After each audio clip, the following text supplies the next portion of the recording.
दोस्तों, महरौली के जंगल के बीचों बीच बनी तकरीबन 750 साल पुरानी मस्जिद, जो कि गयासुद्दीन बलबन के दौर की बताई जाती है, और इस मस्जिद को आज मैं आपको दिखाने के लिए लेकर आ गया हूँ। वैसे तो मस्जिद टूट फूट चुकी है, बस थोड़े से उसके खंडरात बाकी हैं। तो चलिए दोस्तों, अब मैं आपको वो मस्जिद दिखाता हूँ। आप रास्ता देख सकते हो, मस्जिद जाने का जो रास्ता है। तो ये वाली मस्जिद जो है ना, बताया जाता है कि गयासुद्दीन बलबन के दौर की ये मस्जिद बनी हुई है।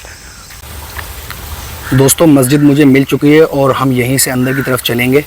बाकी आप खंडरात देख सकते हो, मस्जिद बैक साइड में है, वहाँ हम चलेंगे। लेकिन इससे पहले मैं आपको बता दूं कि यहाँ पर बंदर बहुत हैं, तो आप जब भी यहाँ पर आओगे तो ध्यान से आना। देखो बंदर, ये देखो कैसा उछल कूद मचा रहे हैं। अब हम यहाँ से अंदर की तरफ चलेंगे और मैं आपको ये मस्जिद पूरी दिखाऊँगा कि मस्जिद है कैसी। तो यहाँ हम स्टार्टिंग यहाँ से करते हैं। देखो ये वाला रूम जो है ना, ये मेरे ख्याल से, जहाँ तक मेरा ख्याल है, ये इमाम साहब के लिए जो बनाए जाते थे ना रूम, उनके रहने के लिए हुजरे, ये वो हो सकता है। बाकी इस साइड से हम मस्जिद के अंदर चलते हैं। बाकी जगह कैसी है आप देख ही सकते हो।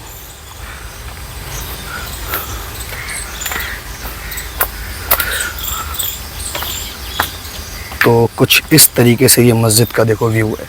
मैं नज़दीक से दिखाता हूँ आपको। बिल्कुल खंडर बन चुकी है, टूट गई है। एक दीवार इसकी जो सामने वाली है वो ही बाकी बची है, बाकी वो भी टूटी गई है।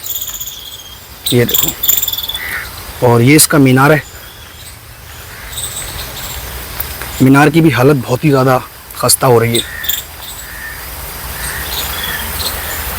इसके अंदर तो बहुत बड़ी बड़ी दरारें पड़ी हुई हैं। देखो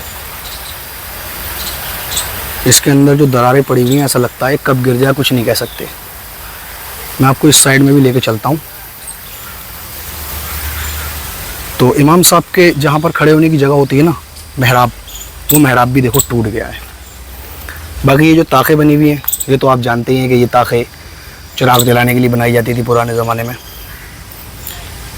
क्योंकि पुराने ज़माने में लाइट तो थी नहीं, इसलिए रोशनी के लिए। अब हम इस साइड में चलते हैं। यहाँ पर जो है एक और मीनार बना हुआ है। ये देखो, ये मस्जिद की बैक साइड में हम आ गए। ये मस्जिद की बैक साइड है, ये देखो। तो ये मस्जिद भी ना पहाड़ी काट कर बनाई गई। ये महरौली इलाका जो है दिल्ली का, ये सब यहाँ पर पहाड़ियाँ हुआ करती थी।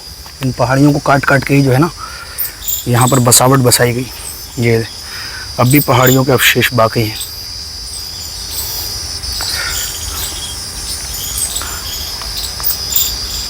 तो यहाँ पर जब भी आप आओगे ध्यान से आना, क्योंकि बंदर बहुत है यहाँ पर। चलो मैं आपको अंदर लेके चलता हूँ। इस मीनार के बीच में देखो पेड़ खड़ा हुआ है। इस पेड़ के ऊपर ही चढ़ के मैं आपको दिखाता हूँ मस्जिद का फुल व्यू, कि मस्जिद यहाँ से कैसी दिख रही है।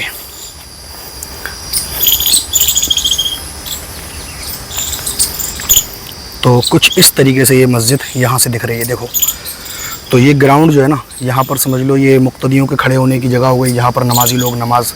मस्जिद के आंगन में एक चबूतरा बना हुआ है, या फिर ये कब्रें हैं, ये कह नहीं सकते। इसके आंगन में ये देखो, जहाँ पर ये देख सकते हो आप, यहाँ पर ये कब्रें हैं, या ये चबूतरा बना हुआ है, या ये क्या है, अब तो इसकी कोई पहचान भी नहीं हो पा रही है। बाकी बज़ाहिर ये मुझे ऐसा लग रहा है कि ये कब्रें हो सकती हैं। ये देखो, तो मैं ये सोचते हुए कि यहाँ पर ये कब्रें हो सकती हैं, तो मैं इसके ऊपर नहीं चढ़ूँगा। जो लोग दुनिया से चले जाते हैं उनका एहतराम करना चाहिए। दिल्ली के बादशाह बहाउद्दीन, जिनको हम गयासुद्दीन बलबन के नाम से जानते हैं, बहुत ज़्यादा सर्च करने के बाद में मुझे ये मालूम पड़ा कि ये उनके दौर की मस्जिद हो सकती है। पक्के तौर पे नहीं कहा जा सकता, और ये भी हो सकता है कि उनके बेटे ने बनाई है, उनसे भी पहले की ये मस्जिद हो सकती है। क्योंकि इंटरनेट पे जब आप किसी भी चीज़ के बारे में खोजेंगे तो वहाँ पर लोगों की अलग अलग जो है ना ब्लॉग्स लिखे हुए होते हैं, वहाँ पर अलग अलग लोगों की राय होती हैं। क्योंकि इस मस्जिद के बारे में हिस्ट्री तो कोई मौजूद ही नहीं है, तो वहाँ से मैंने थोड़ा बहुत निकाला है। अच्छा, ये मस्जिद है उसी दौर की, बहुत पुरानी ये मस्जिद है। और गयासुद्दीन बलबन की अगर मैं बात करूँ तो गयासुद्दीन बलबन के जो एक बेटे हैं वो काफ़ी नेक गुजरे हैं। ऐसा बताया जाता है कि उनकी कब्र से आज भी कुरान की तिलावत की आवाज़ आती है, खुशबू आती है वहाँ से, उनकी कब्र से।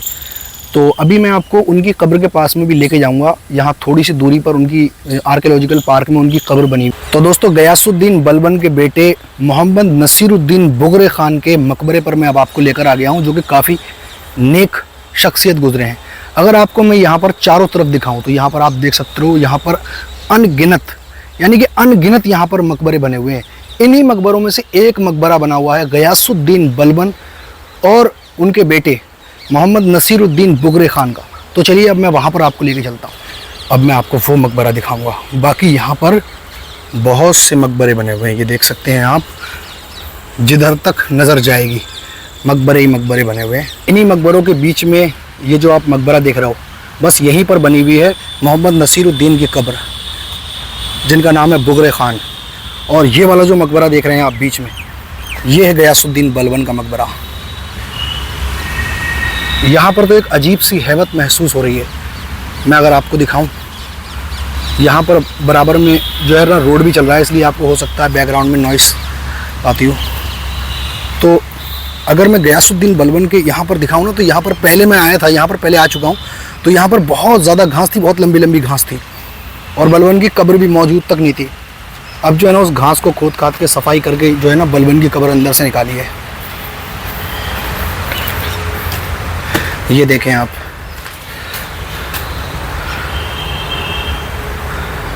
तो कुछ इस तरीके से ये गयासुद्दीन बलबन का मकबरा है। और जिस कब्र का मैंने जिक्र किया था वो ये कब्र है, गयासुद्दीन बलबन के बेटे की कब्र।